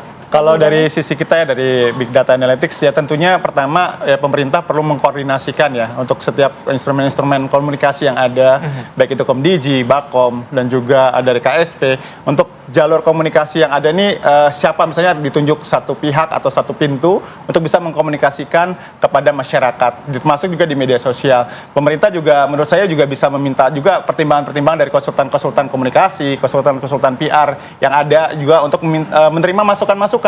Menurut saya juga ketika menerima masukan itu bukan berarti pemerintah seolah-olah nggak bisa atau apa, karena banyak ahli-ahli di pemerintah. Tapi justru dengan sinergi bergerak bersama ini, kita harapkan komunikasi-komunikasi yang disampaikan ke masyarakat itu benar-benar yang komunikasi yang memang benar utuh, tidak ada penyimpangan-penyimpangan dan juga tidak terkesan baper dan sebagainya. Yang kedua juga menyambung dari Pak Andika juga perlu diintensifkan gitu, diintensifkan secara lebih lagi komunikasi-komunikasi ke masyarakat melalui media mainstream maupun juga melalui media sosial, agar masyarakat juga tahu nih bahwa oh ini loh yang sedang terjadi di lapangan. Inilah kesulitan pemerintah mengakses jalan-jalan atau tempat-tempat yang sebenarnya di dalam kondisi normal pun untuk masuk ke sana itu butuh perjuangan gitu loh. Karena kita tahu masih ada daerah-daerah yang memang secara infrastruktur kondisinya mungkin belum ideal. Dan apalagi dengan bencana alam ini tambah lagi gitu tantangan pemerintah. Nah, hal-hal ini bisa dikomunikasikan. Lalu berikutnya saya juga mengajak, karena ini temanya bergerak bersama, yuk influencer-influencer ini, pengaruh-pengaruh sosial termasuk yang kritik yang paling keras sekalipun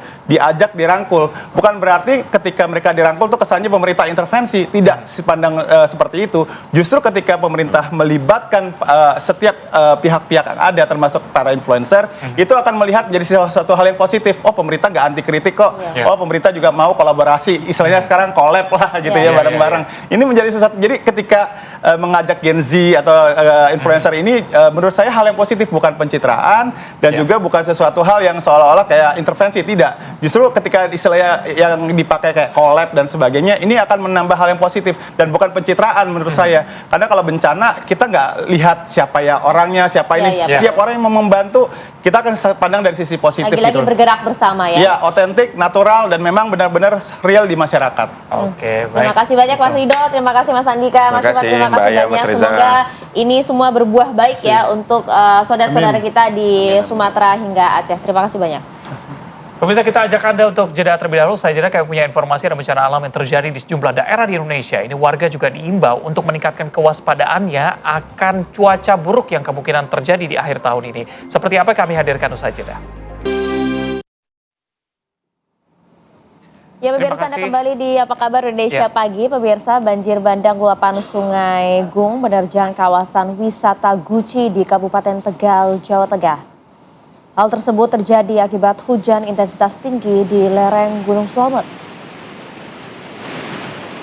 Ya, air banjir bandang berwarna keruh turun deras dari arah lereng Gunung Slamet.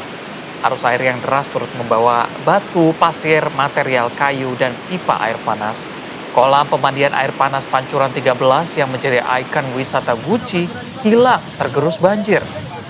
Dampak banjir bandang juga merembet ke Pancuran 5. Kolam pemandian tertutup material batu dan pasir sehingga tidak dapat digunakan.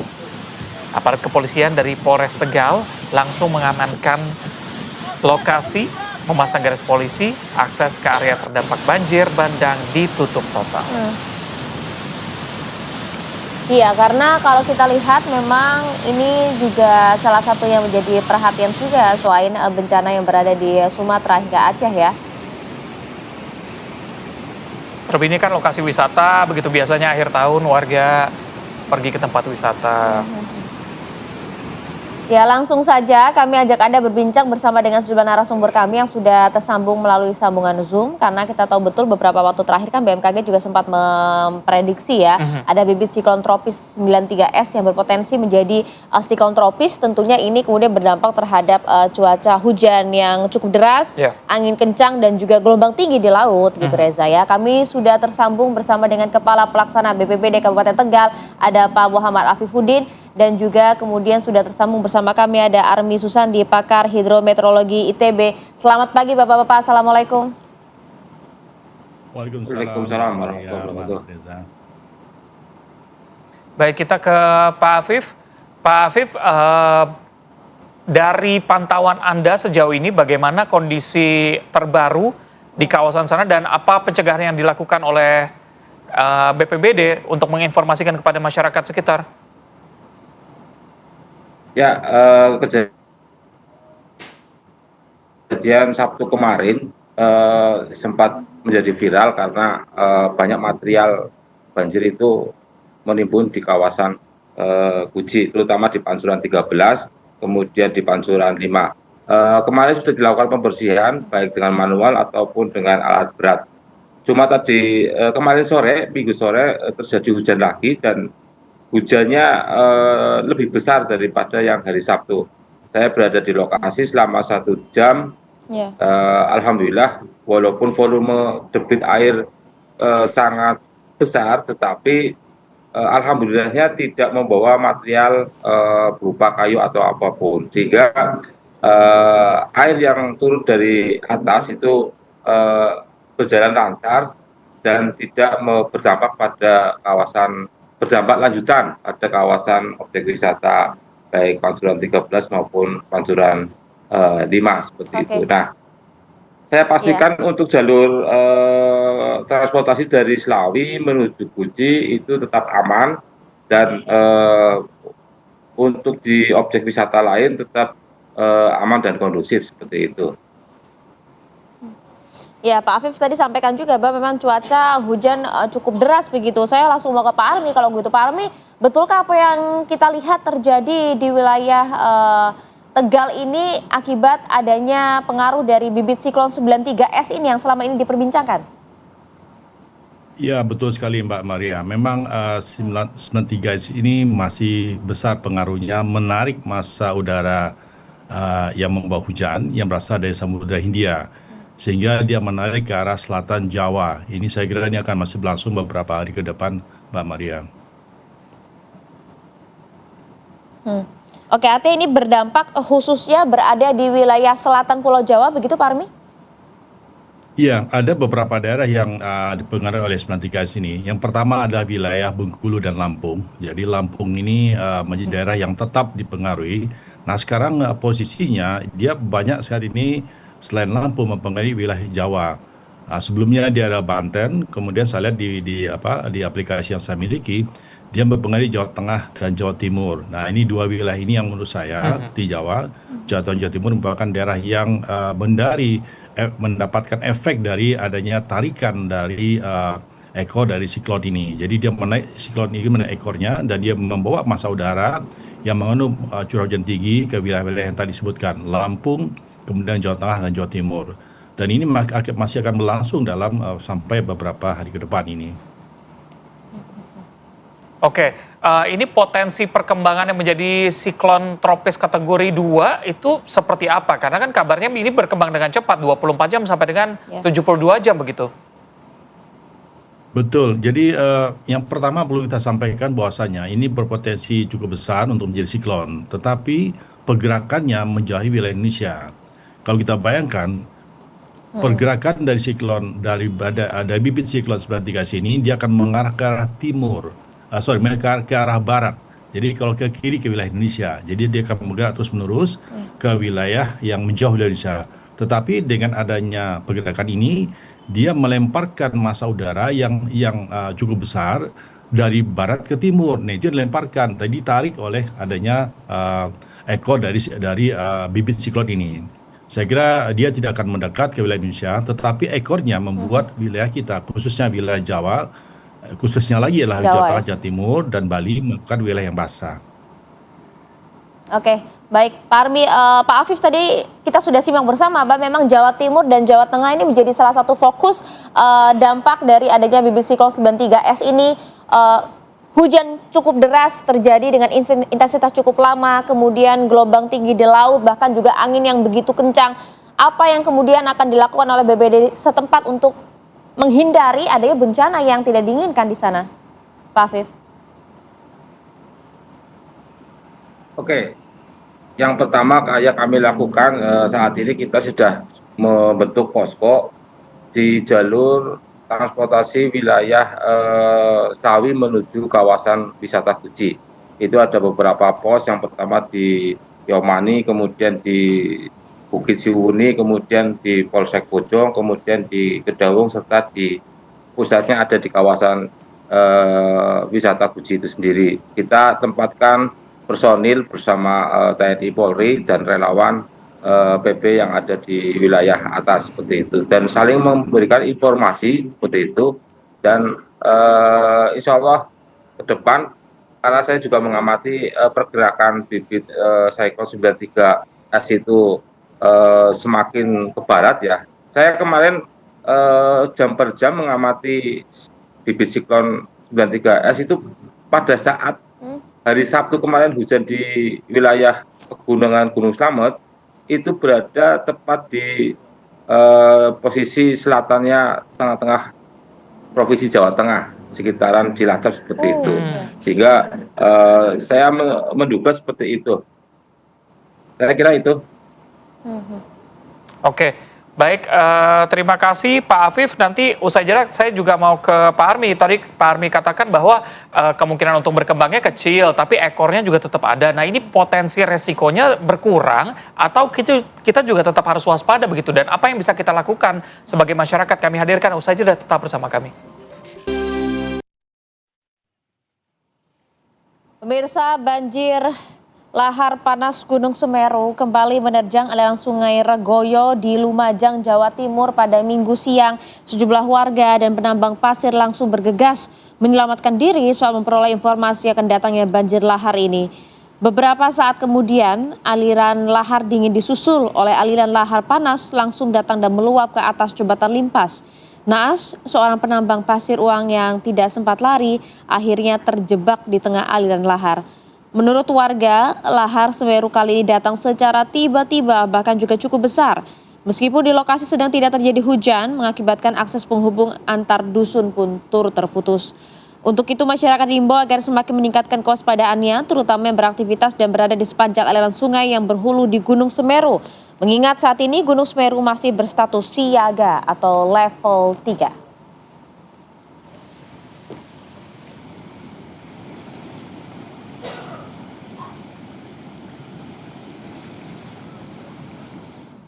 Ya, lalu bagaimana kondisi terkini dari Sungai Regoyo? Sudah ada rekan kami Wawan Sugiarto yang melaporkan untuk Anda. Wawan, selamat pagi.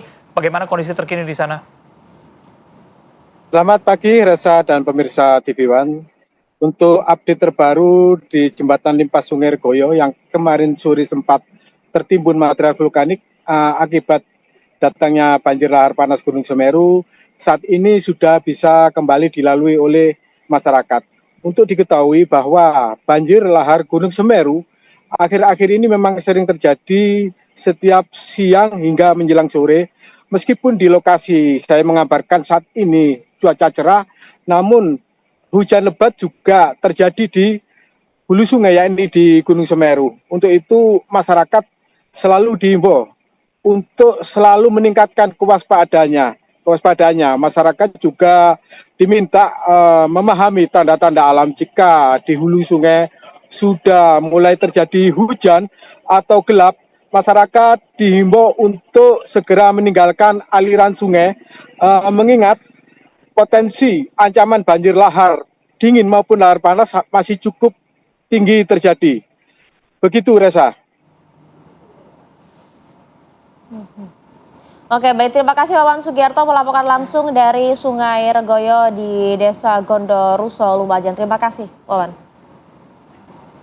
Baik, kita lanjutkan berbincang bersama dengan Pak Armi. Pak Armi, tadi sebelum jeda kan saya tanyakan ketika memang bibit siklon ini tidak berkembang, tapi tadi ada bilang ekornya juga ternyata berbahaya. Ini resikonya berkurang atau justru kita harus tetap waspada? Dan kabarnya ada juga memiliki data-data yang mau ditampilkan. Silahkan, Pak Armi. Ya, saya kira begini. Jadi memang ini akan membuat siklon ini, walaupun dia menjauh ke arah barat, tetapi dia justru menarik massa udara yang bergerak dari barat ke timur, khususnya Samudra Hindia. Dan ini menurut saya dia akan berdampak cukup besar peningkatan curah hujan di daerah Lampung, kemudian sebagian besar di wilayah Jawa, termasuk wilayah Nusa Tenggara. Walaupun demikian ini tidak akan sebesar yang terjadi akibat adanya siklon Senyar. Ini menurut saya masih jauh lebih baik. Tetapi karena wilayah Jawa ini wilayah yang cukup padat penduduknya dan juga tata guna lahannya saya kira masih jauh lebih banyak perkotaan dibanding dengan hutan-hutan yang di Sumatera, maka kerentanannya ataupun risikonya semakin besar pada setidaknya sampai dengan tahun 2027. Demikian Mas Reza. Ya, tapi bagaimana juga dengan di DKI Jakarta, Mas Armi? Ya, Mbak Maria, DKI Jakarta ini kalau menurut yang saya amati dari aplikasi yang saya miliki, tanggal 25 itu potensi hujannya cukup besar, terutama pada saat Natal. Wow. Dan juga nanti pada saat akhir tahun baru. Nah, ini secara umum di Indonesia sebenarnya kondisi sepertinya agak mulai tenang begitu, Mbak Maria. Tetapi ini akan terjadi tenang, kemudian yang hanya terjadi di wilayah selatan Jawa dan juga wilayah selatan dari Sumatera.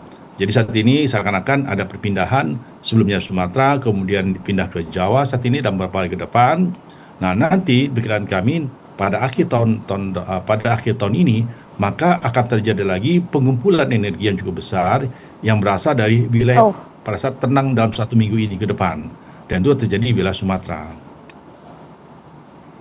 Di Sumatera lagi? Ya, jadi saya memperkirakan ini seperti dia kan begini, kondisi saat ini masa kenaikan uap air akibat adanya laut yang cukup panas ini masih terjadi sampai dengan cukup lama nih, sekitar sampai bulan Januari Februari. Dan ini menyebabkan kalau sudah lepas energinya uap air tadi karena pemanasan di permukaan laut, maka dia kemungkinan dia masih akan terjadi karena masih ada anomali yang cukup tinggi wilayah Indonesia ini, khususnya sepanjang garis khatulistiwa sampai utara dan selatan Indonesia. Jadi menurut saya, walaupun saat ini sudah mulai hilang di daerah Samudra Hindia, khususnya Aceh dan Sumatera Utara, tetapi dia masih adanya anomali saat ini. Dan ini masih akan berakhir pada sekitar bulan Februari. Jadi menurut saya dia semacam rehat sebentar, kemudian dalam waktu kurang lebih sekitar 1 minggu ke depan, maka wilayah Aceh dan Sumatera Utara dan Sumatera Barat juga akan terjadi peningkatan curah hujan. Malah akan ada potensi adanya bibit baru yang ada di wilayah Aceh. Oke, Mas Armi, dari informasi yang Anda dapatkan ini, bagaimana seharusnya pemerintah bisa mengedepankan mitigasi begitu agar kejadian yang tidak kami inginkan kembali terjadi begitu? Ya, ini yang paling penting Mas Reza. Saya kira saat ini kerjasama antara BMKG, BPBD, pemerintah daerah cukup baik. Jadi menurut saya yang pertama adalah BMKG harus memberikan semacam update prediksi cuacanya pada wilayah tertentu setidaknya 4 kali dalam sehari. Dan pada saat kondisi 5 hari sebelum kejadian, karena kita biasa sudah tahu Mas Reza, 5 hari sebelum kejadian itu kita udah pasti ini pasti akan terjadi. Maka sebaiknya duduk bersama, langsung duduk bersama. Bisa menentukan bagaimana prediksi cuaca ekstrimnya, kemudian bagaimana kondisi dampaknya. Dampaknya artinya apa? Di mana daerah yang berpotensi akan banjir, akan longsor, itu sudah kita pastikan dalam 5 hari sebelum kejadian. Kemudian kita bersama dengan BPBD, pemerintah daerah, pemerintah kota, bisa antisipasi lebih awal. Dan kalau perlu pada saat 2 hari sebelum kejadian, itu kita sudah melakukan upaya-upaya terstruktur memberitahukan pada masyarakat dengan komunikasi yang lebih mudah dipahami, begitu Mas Reza. Karena selama ini mungkin komunikasi kita mungkin perlu kita tingkatkan, karena masyarakat sepertinya tidak terlalu aware. Tapi kalau kita sudah duduk bersama pada saat diumumkan 2 hari sebelum kejadian, karena model prediksi cuaca itu 5 hari itu sudah pasti Mas Reza, sudah pasti akan seperti itu Mbak Maria. Maka 2 hari sebelum kejadian kita duduk bersama menentukan apa langkah-langkah yang harus dilakukan.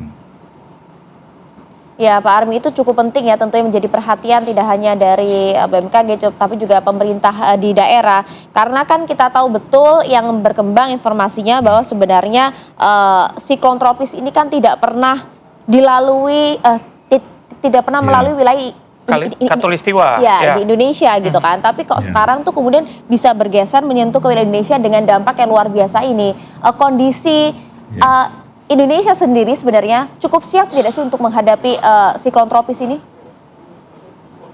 Justru itu yang tidak siap Mbak Maria. Dari data BNPB, hanya 31 kabupaten kota yang siap menghadapi bencana dengan baik.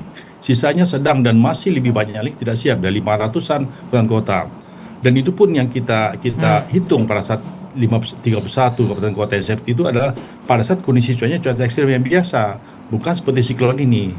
Nah sekarang kita harus merubah tata ruang kita harus merubah, mengembalikan tata ruang kita dengan lebih baik, dan juga mempersiapkan hal-hal bagaimana meresiko akibat cuaca ekstrim seperti siklon ini. Jadi menurut saya kalau kita menggunakan ancamannya atau hazardnya berupa siklon ini, saya kira tidak satupun daerah yang siap dengan adanya siklon ini di Indonesia.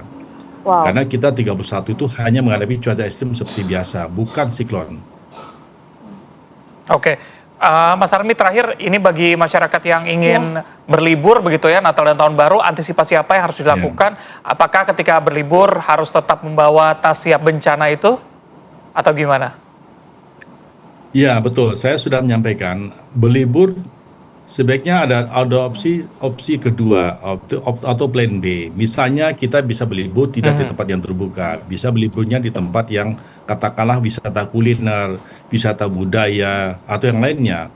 Dan itu bisa menjadi opsi. Oleh karena itu saran saya sebelum berlibur setidaknya 5 hari sebelum kejadian silakan akses informasi milik BMKG atau aplikasi cuaca lainnya sehingga kita bisa tahu pasti 5 hari itu seperti apa kejadiannya.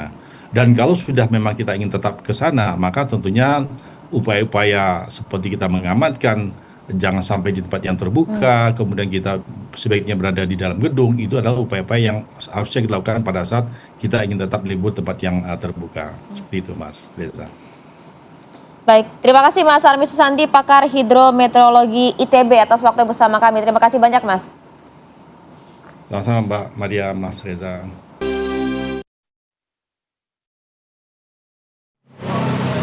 Jelang libur Natal dan Tahun Baru biasanya banyak alternatif yang dipilih, salah satu adalah pilih bus ya untuk menuju ke daerah baik itu Sumatera maupun Jawa Tengah, Jawa Timur. Kita akan lihat bagaimana kondisi terkininya. Sudah ada rekan kami Ikra Anggara yang akan melaporkan langsung dari Terminal Pulau Gebang. Ikra, selamat pagi. Bagaimana pantauan Anda di sana? Apakah memang antrian cukup terjadi di sana dan tiket-tiket sudah ludes belum nih buat libur Natal Tahun Baru?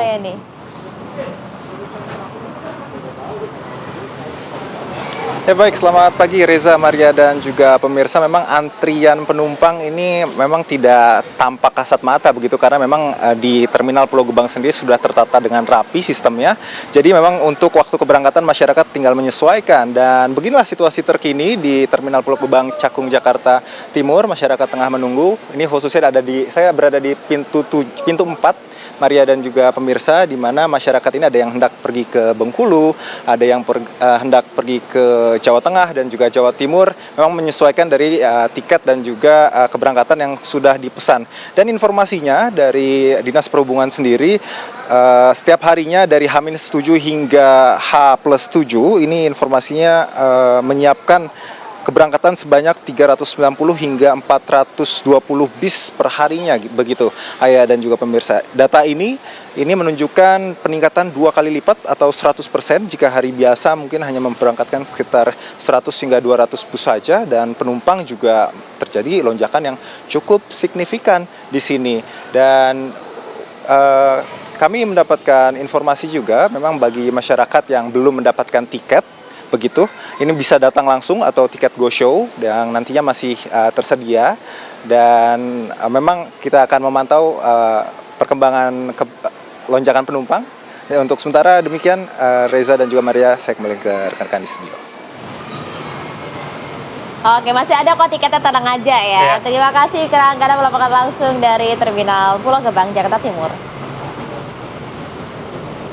Ya, jadi selain antisipasi cuaca, masyarakat Indonesia juga harus antisipasi terhadap TBC yang terjadi di Indonesia ya. Karena ngeri loh, ternyata Indonesia menempati posisi kedua terbanyak di dunia. Apa bahayanya? Langsung saksikan Hidup Sehat sesaat lagi usai Pakar Indonesia Pagi. Kalau begitu kita berdua pamit. Saya Maria Sedap. Saya Reza Baluel, terima kasih.